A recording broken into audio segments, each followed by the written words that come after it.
Hey, welcome back to Vaguely Adults. You got one of your hosts, Sarana, here, and you only got me this week.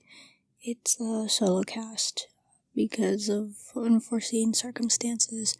Sherley couldn't make it this week, but if anyone's out there listening, watching, if you can go send Sherley some good vibes, some Tom Holland pictures, some Sebastian Stan pictures, some Harry Styles pictures, or GIFs, however you want to pronounce it, it'd be greatly appreciated. I'm not made to say what has gone on, but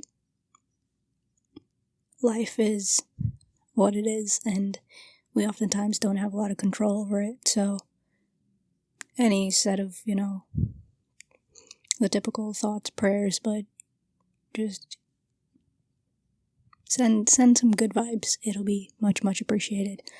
That being said, I have to fill up a bunch of time by myself this week, and I'm not really sure how to do that. I also tried filming this yesterday, but the audio got super blotched, so this is try 2, and it's going to be a same-day upload as well, so good luck to me having to do all of this in a couple hours, because I want this to be up relatively soon. Anyway, I did kind of write down a couple things that I wanted to touch upon, so we're gonna go through that and hopefully have a decent solo pod for the first time ever, but I make no promises. So without further ado, let's get into the topics. Life update. Got my first shot of Moderna over the weekend, so this past weekend gone. Pretty good. My arm was really sore for about 2 days, but that was pretty much it.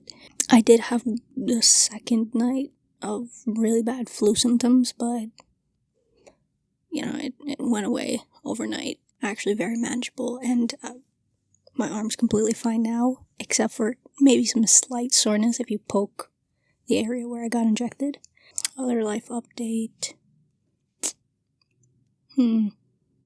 There's not really much to update about life when the state of the world is still the way that it is. So I think that covers life updates for now.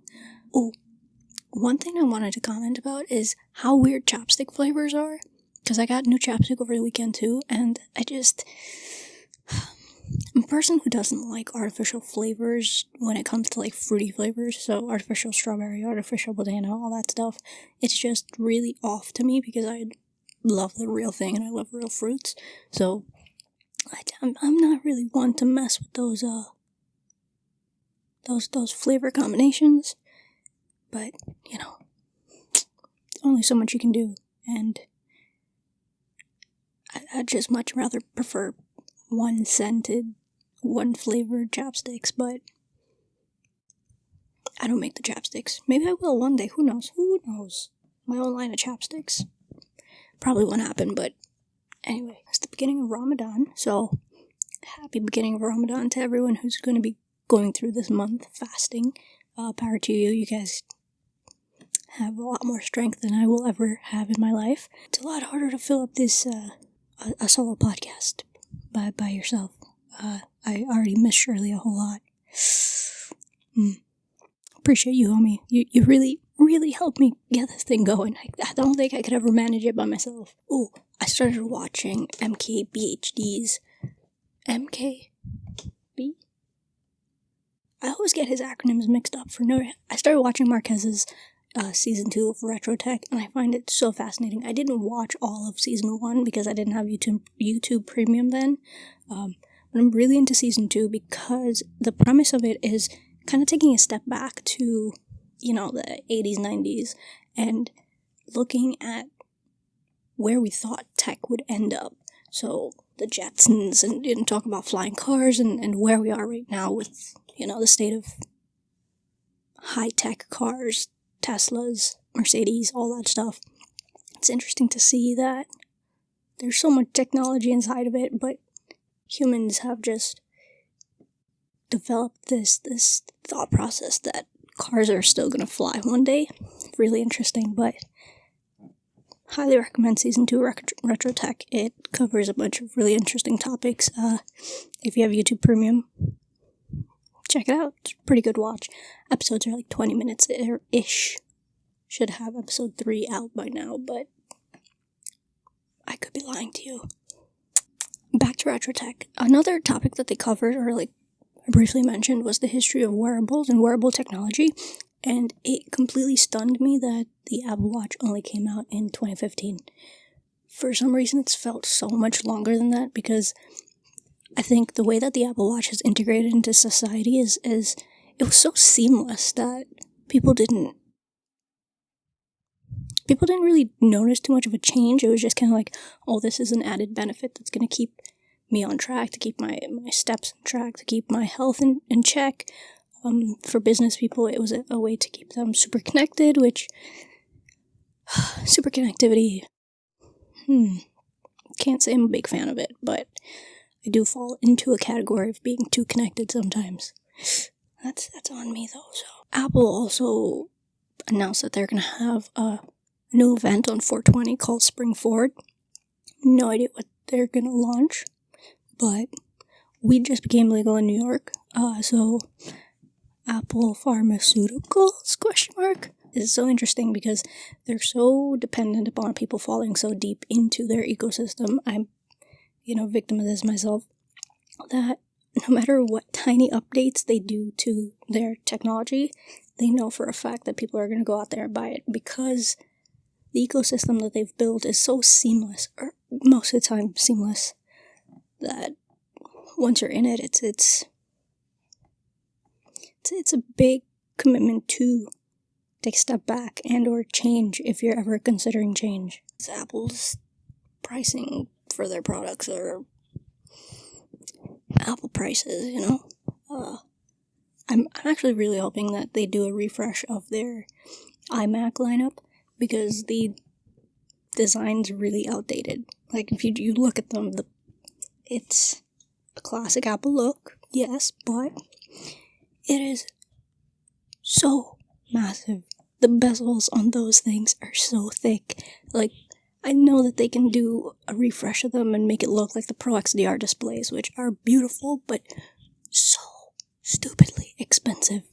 I'm never going to be able to justify purchasing an XDR display in my life, no matter how amazing all the tech YouTubers have, gone on about it and been wowed by it. It's just way too expensive. I think it's like 6,000 something USD for a single XDR display. Anyways, my tech rant on Apple could go on for hours, to be honest. But I also was wondering if they were going to drop desktops with the M1s, because I know they did roll out the laptops and the MacBook Pros, MacBook Airs with them a couple months back. So are they going to introduce that? Is that coming? So many things, so many questions, but I guess we'll see on 420. Guess we will just wait and see. Anyways, I was also really panicked about filling up time by myself, so I reached out to a homie. Shouts out to Izzy. Also shouts out to my best used and I guess overworn sweater, my Tiffany hoodie from the 2019 merch drop. I don't recall. Anyway, Dreamcatcher hat as well, Always repping the best of the best merch. I had reached out to Izzy to ask me some questions, because I clearly need more structure in whatever this is. Time for the Izzy questions. Question 1. Why do you hate long hair? I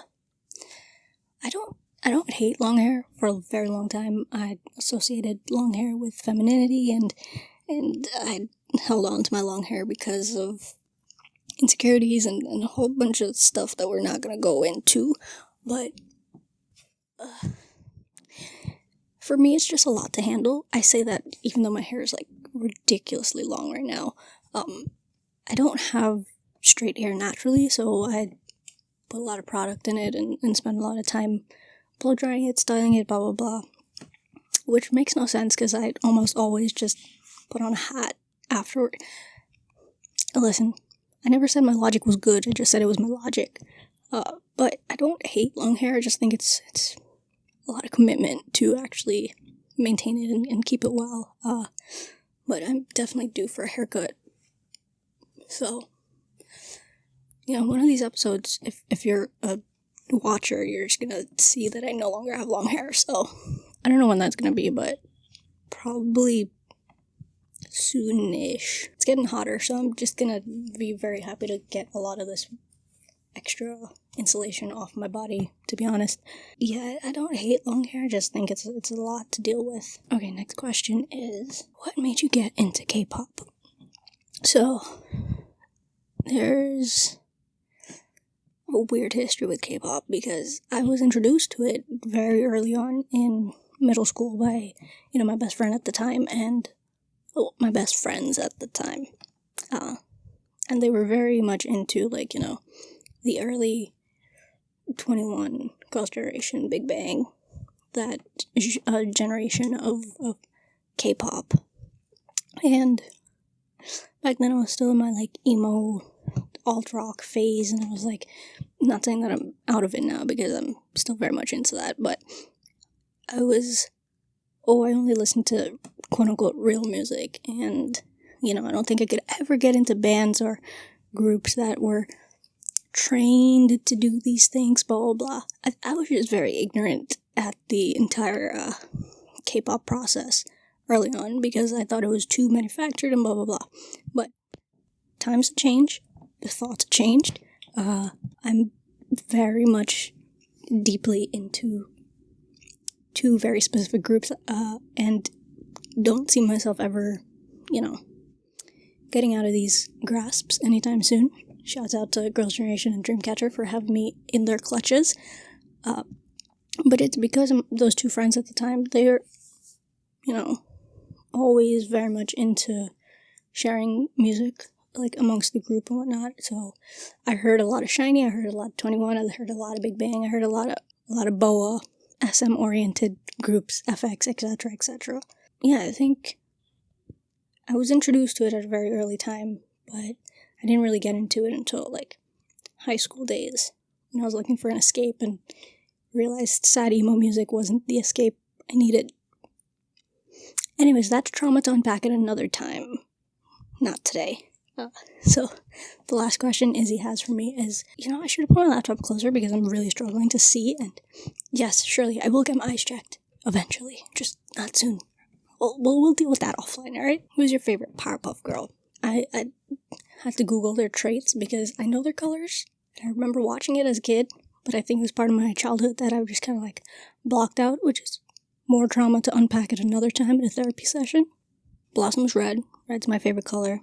I thought I'd pick her, but when I read her description, it said that she's, the leader, she makes all the decisions, she's very capable of organizing and executing and doing all that very well. And whilst I think I might have tiny bits of those qualities, I don't think that's me.